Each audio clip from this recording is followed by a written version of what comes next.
You probably sit there thinking you're the life of the party, don't you? That you have your social life under control, right?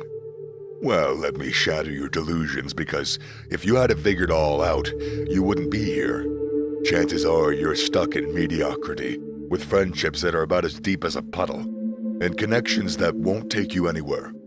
You're clawing at the social ladder, but you're going nowhere fast. So, if you're done lying to yourself and you're ready to face reality, grab your pens. Step 1. Build a strong personal brand. Let me begin with nobody cares about a forgettable nobody.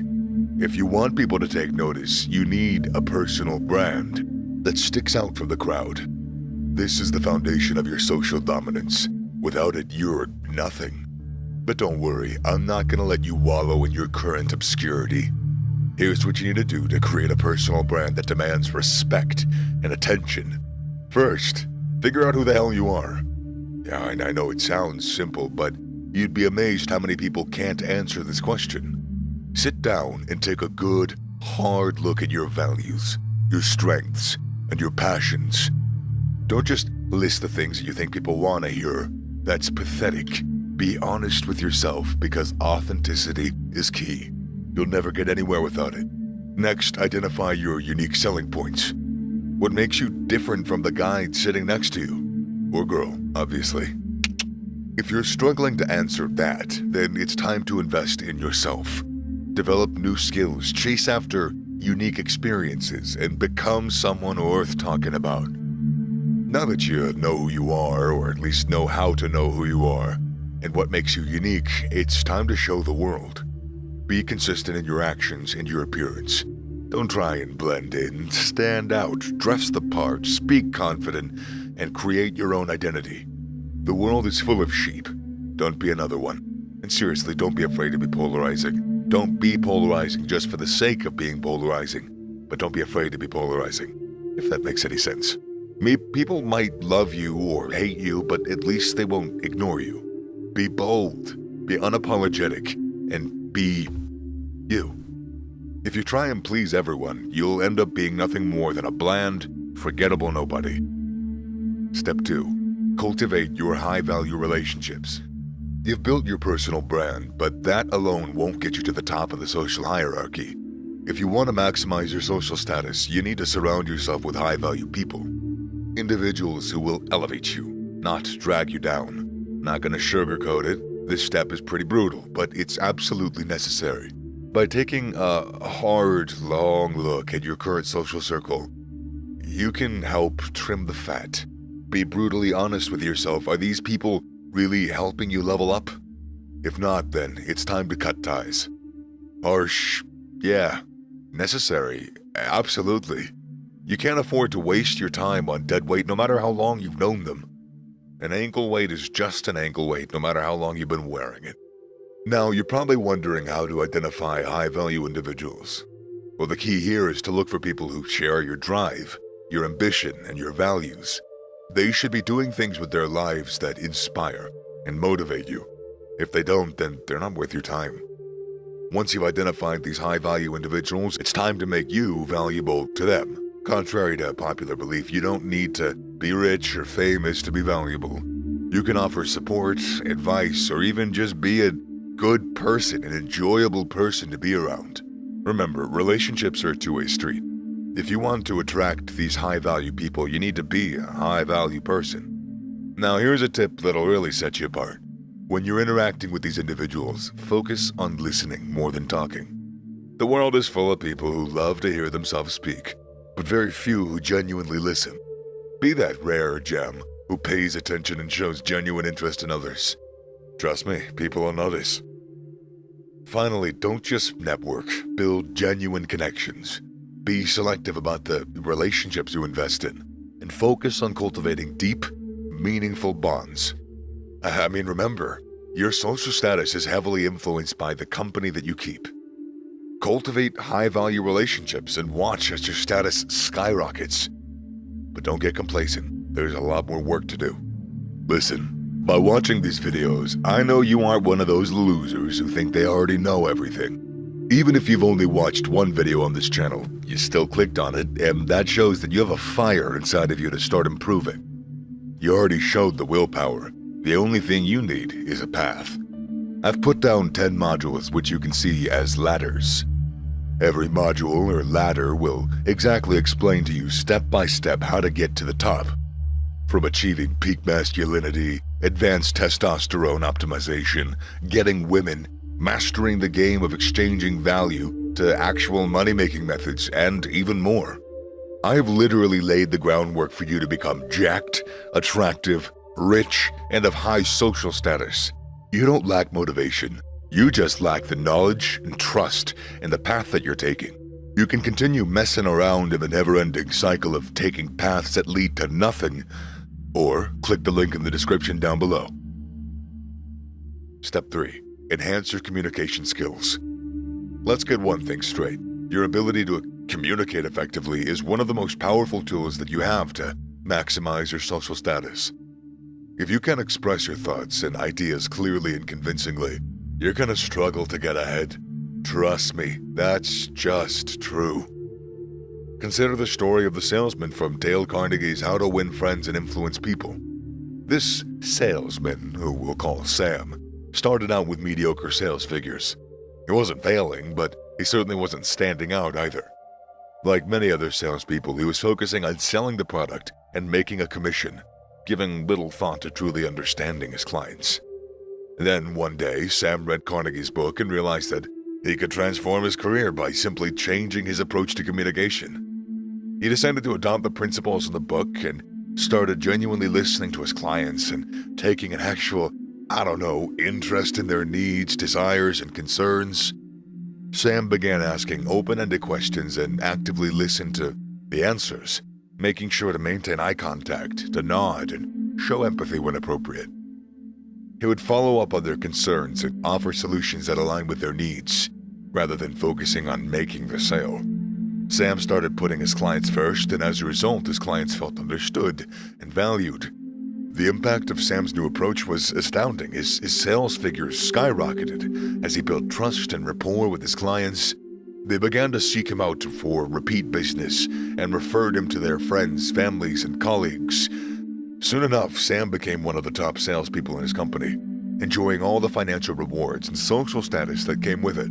The story is a perfect example of the power of just good communication. By merely taking the time to listen and genuinely engage with others, Sam transformed his life and career. He went from being just another salesperson to someone with an excellent reputation, solid relationships, and a thriving business. This is so simple, but so few people do it. Not being able to communicate properly will make your CV pointless, job interviews won't lead you to a good job, and you'll suffer to find the love of your life. You'll have a tough time having the important conversations with your family and friends. You won't be able to help them, and so much more. So how can you improve your communication skills? First, don't just talk, listen. We've, talked about this before, but it bears repeating. Become an active listener. It's not enough to just hear what the other person has to say. It's more about understanding their perspective, empathizing with their emotions, and engaging in meaningful conversation. Next, work on your nonverbal communication. Believe it or not, your body language, facial expressions, and just tone of voice convey more than your words say. Master the art of conveying confidence and authority without coming across as arrogant or domineering. Step 4. Command respect and authority. To maximize your social status, you'll need to command respect and authority. Don't confuse this with being bossy or being a tyrant. It's not the path to success. True authority comes from within, and it's something that others will naturally recognize. One way to command respect is by being consistent in your words and your actions. If you say you're going to do something, do it. Don't make empty promises or change your mind in a whim. People respect individuals who are true to their word and can be counted on. Another key element in commanding respect and authority is competence. Be damn good at what you do. See, when you're knowledgeable and skilled, people can't help but look on and say, damn. They admire you. Never stop learning, never stop improving. Complacency is the enemy of greatness. Now, let's not forget about integrity. Or for those of us South Park viewers, let's not forget about integrity. Be honest. Be fair in your dealings with others. Don't cut corners or bend the rules for personal gain. It's tempting, but remember, short-term wins don't lead to long-term success. People respect those who demonstrate strong moral principles. It's not enough to coast through life with mediocre abilities in this arena. If you want to maximize your social status, it's essential to invest time and effort into improving your skills. So brace yourself and get ready to learn what it really takes to be a successful man in this world. Habit 1. They don't care or avoid hate. If you want to succeed in life, you have to stop caring about what others think about you. You need to stop avoiding hate, criticism, and rejection. In fact, you need to embrace it. People are going to hate on you no matter what you do. You could be the most kind, generous, and successful person in the world, but there's gonna be a hater out there who's gonna dislike you, who's gonna say that, oh, well, they have all this stuff, they're privileged, and they'll find something. It doesn't matter. And you know what? That's okay. The unapologetic man knows that his value isn't determined by the opinions of others. He values hearing the opinions of others, but he doesn't let hate or criticism hold him back from pursuing his goals in life and living life on his own terms. He doesn't waste his time trying to please everyone or seeking validation from others. If he wasn't trying to hurt somebody and he's just trying to do his own thing for himself, he's fine, and he doesn't need validation from others. No, instead he focuses on his own personal growth and success. He understands that hate and criticism can be a valuable tool for self-improvement. It can help him identify his weaknesses, challenge his beliefs, and push him to become a better man. The unapologetic man also knows that hate and criticism say more about the person giving it than it does about him. He doesn't take it personally or let it affect his self-worth. He simply acknowledges it and moves on. Develops some kind of ability to tell between criticism that was given to you because they're jealous and criticism that was given because you deserve criticism. Again, this isn't just to say, ignore all criticism, but a real, unapologetic man can tell the difference. Now on to you. Stop caring what others think about you. Stop avoiding criticism. Embrace it and use it as a tool for personal growth and improvement, or you won't make it. Habit 2. They don't lie. Let's face it, lying has become a commonplace practice in today's society.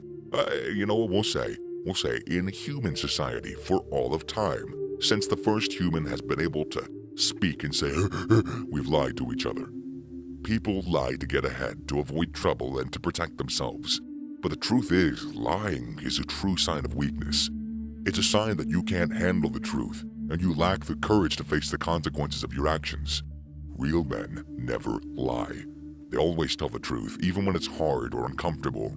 They understand that lying only creates more problems in the long run. They only allow emotions to fester. It's more important to say to your friend, I have this problem with you, than to just let that fester and to let resentment develop for all of your friendship. Honestly, the only true way to earn someone's trust is through honesty. Self-explanatory, but hard to practice. When you lie, you not only damage your own integrity, but you also damage the trust that others have in you. Then once that trust is lost, it is real hard to regain. Real men know that. They make it a priority to always be truthful, no matter the situation. Lying is a habit, and it can quickly destroy a man's reputation and integrity. Men who don't lie are highly respected and trusted because, well, I don't even need to say, they stand by their word, they're consistent in their actions, and you can depend on them. They understand that honesty is the foundation for any healthy relationship, whether it be with friends, family, or romantic partners. When it comes to being a real man, there is no room for sugarcoating or bending the truth. You gotta be able to face the harsh realities of life and deal with them head on. That means being honest with others, but more importantly, being honest with yourself. Real men don't shy away from uncomfortable conversations or situations. They don't lie to avoid conflict or keep up appearances. Instead, they stand for what they believe in and they speak their damn minds, even when it's hard.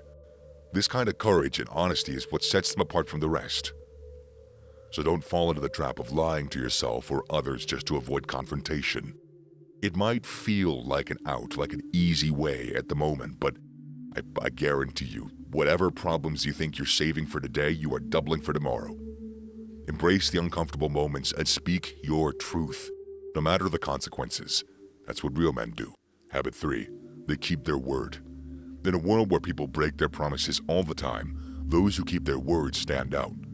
These are men who are respected, admired, and trusted. They understand the value of their word, the impact it has on their reputation. If you want to be a man of your word, you have to follow through on your promises, no matter how small or how big they are. If you don't, you will quickly lose the respect of those around you. They'll see you as unreliable, untrustworthy, and just, in general, not worth their time or friendship. For example, if you promise to help your friend move out on Saturday, you better show up Saturday and you're gonna help them move. If you don't, you let them down. And they're gonna think twice before ever asking you for help again. They might even think twice before asking you to hang out again. Being a man of your word means that you take your commitment seriously. You don't make promises lightly, and when you do, you follow through. It's not just about keeping your word, it's about being honest with yourself and others about what you can and can't do, or what you want to and what you don't want to do. Your word is your bond. If you break it, you break the trust and respect others have for you. So be a man of your word and always follow through on your promises, no matter how big or small they are. Chapter 4, they drag everyone in their team up. Men who aren't successful don't climb the ladder alone. They bring others up with them. They understand the value of teamwork and the importance of lifting others up. They don't just focus on their own success, but at the same time, they help others around them achieve their goals. They understand that success is not just about personal achievement, but also about the collective achievement of the team. They do this by being a positive influence on those around them. They are not selfish, nor do they engage in office politics or gossip. Instead, they're honest, they're straightforward with their colleagues, and they work hard to create a positive and productive environment. These successful men lead by example, and they encourage others to do the same. They set high standards for themselves and their team, and they work tirelessly to achieve said standards. If you want to win, if you want to be successful, you need to surround yourself with people who also share your goals, who share your values. You need to build a team that supports you and encourages you, and you need to be willing to do the same for them. Chapter 5, they are open-minded. No successful man is closed-minded, I promise you. Thus, if you want to be, you need to learn to be open-minded. Being open-minded means that you are willing to consider new ideas and perspectives, even if they go against what you currently believe. Successful men are always looking to grow, which means being open to new ways of thinking. It also means being able to adapt to changing circumstances and being flexible in your approach to life.